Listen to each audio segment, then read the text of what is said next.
Isa siyang nurse nga, walang iba, palakpakan natin, Miss Carlita Peñalba. Ako po, kailangan pa akong itagilid ng husband ko.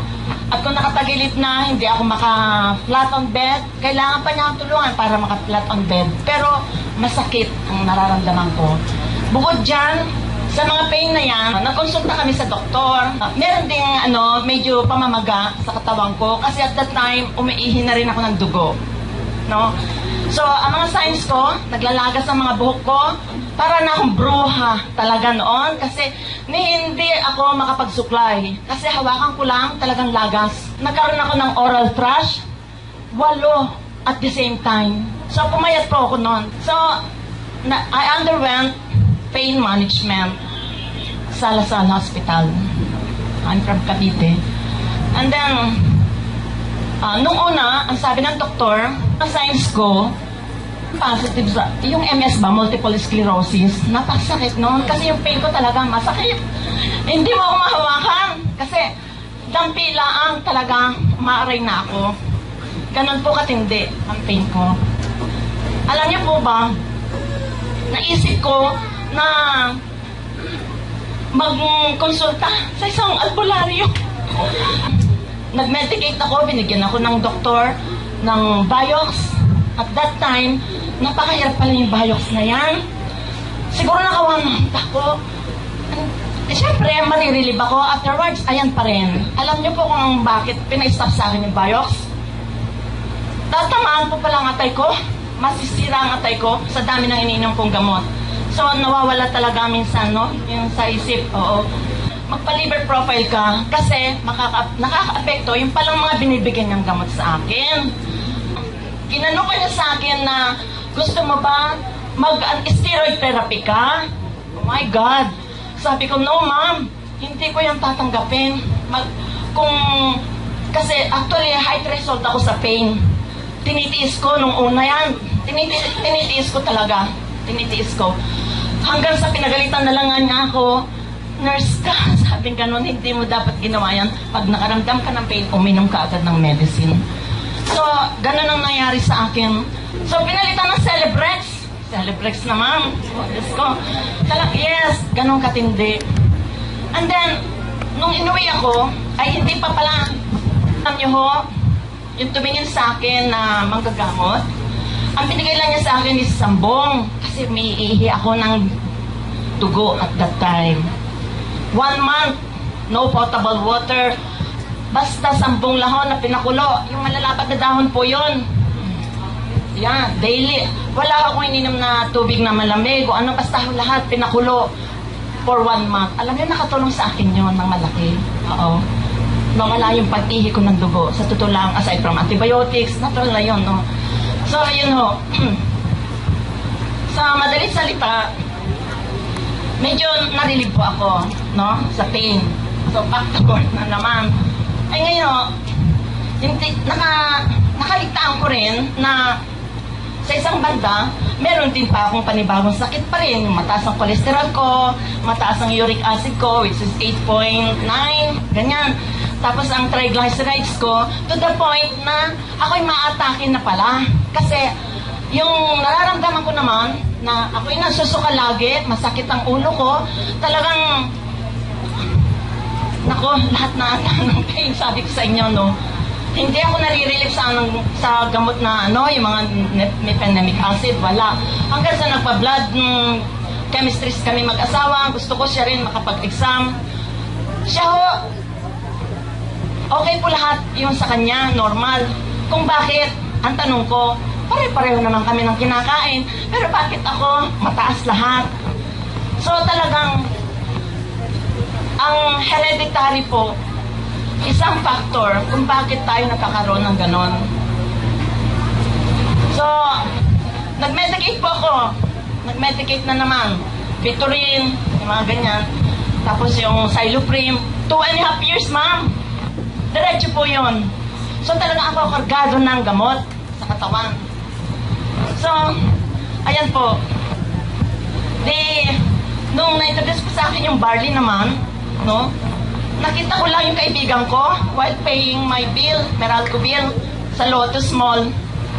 Sabi ko, Pani, cancer By the way, cancer survivor po ito, kaibigan ko. Nung nakita ko siya, ang laki na ipinagbago niya. Talagang bumata. Sabi ko, you look younger. Pero age 70 plus na siya. Yan. Listen to this story Napakaganda nito. Ilang taon po yung kaibigan nyo? 78. 78. 78. Ma'am kayo? 55. Okay. Tapos, nung nakita nyo, meron siyang di ba, cancer survivor siya. Yes, nung nakita ko siya, Okay. sabi, Very important. Naku, Sige po. tita, sabi niya ganon. Alam mo, tama-tama Martes ngayon, merong seminar doon sa Tropical Hut, 6:30 p.m. Naku, paano ba yan kako? Uuwi ang anak ko, mga asawa ko kako. Sige, magluto ka muna. Nagapura ako. So, pumunta ako ahead of her. Dumating ako, mas maaga sa kanya, nandun na ako. Talaga interesado ako kasi nga, mukhang herbal. Naisip ko na yon. Hindi pa niya sinasabi. May naskipan kayo na sinabi niya kanina Yung 78 years old, nakita niya dun sa mall, tama? Di ba? Yes, sa Lotus Mall. Anong tsura? Paano? Mas nagmukhang? Nakarayban siya. Pero sabi ko, mukhang si Fanny ito. Siya nga, bumata. Yung skin? Yes, pati yung aura niya, ibang-iba.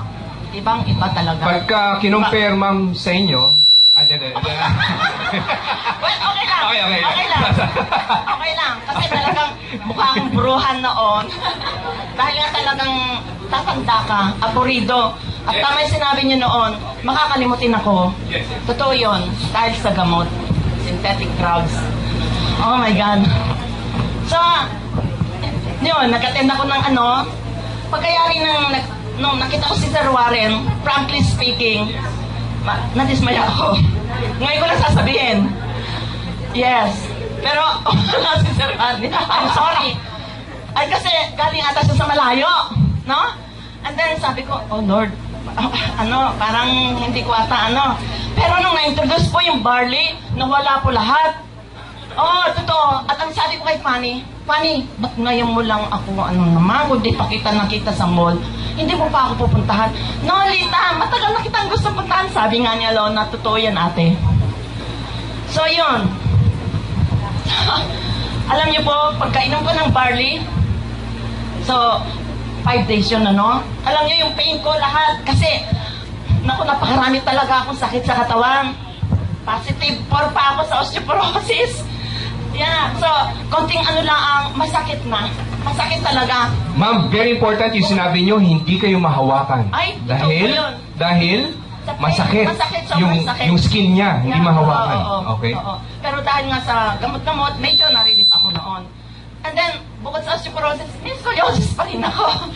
Or sa lahat ng back pain, nasa akin na. Alam niyo po, nung nag-take ako ng barley, yung araw na yon, nabigyan ako ni Fanny. Alam niyo, nag-take ako ng half cup. Sabi ko, Lord, talagang meron agad epekto sa akin. And then kinabukasan, alam niyo po ba, nag-try talaga ako nag-bending. Ako po hanggang sa toes, wala po akong naramdaman pain. Wow!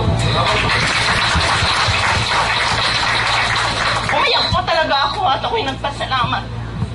Pasalamat sa Panginoon. And then, sino pa ang hindi matutuwa?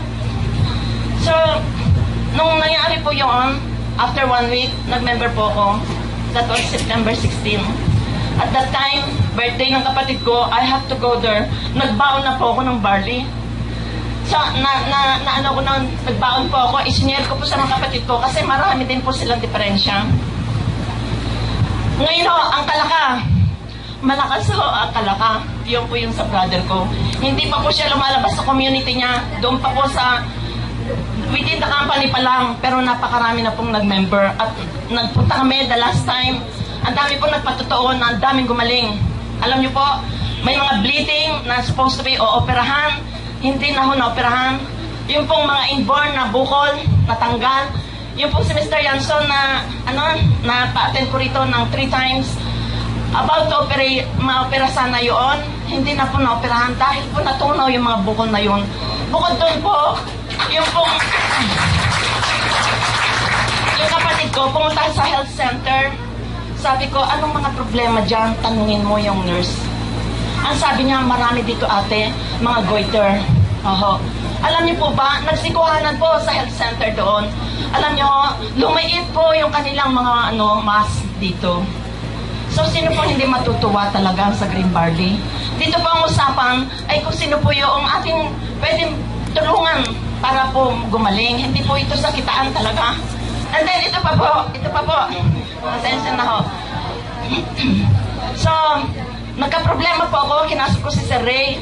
Sir, paano po tayo magpapadala sa Australia? 3 po ang kapatid ko doon.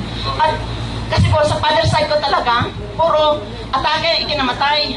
Sa mother side ko naman, puro cancer. Totoo po yan. Puro cancer. Ultimong mother ko, kapatid niya, mga auntie, puro cancer po. Ang mga kapatid ko, operado po sila. Na isang matres, na isang dalawa po, yung isa hindi na nagkaanak. High TD4 more, H-mall, no? So, ganon ang mga cases ng pamilya namin. So, tapos, yung bunso namin na hindi nagkaanak, meron siyang mask dito. Sabi ko, alin ka ko, sister, no, kid, hindi tayo talaga pwedeng makapagpadala dyan sa Australia dahil ayaw payagan ka ako ng quarantine. Napaka-stricto ng Australia. So, ang sabi ko po sa kanya, maghanap ka dyan, marami dyan. Kasi alam ko may green barley dyan sa Australia. Alam niyo po, naghanap yung kapatid ko. Nakabili siya 1 kilo.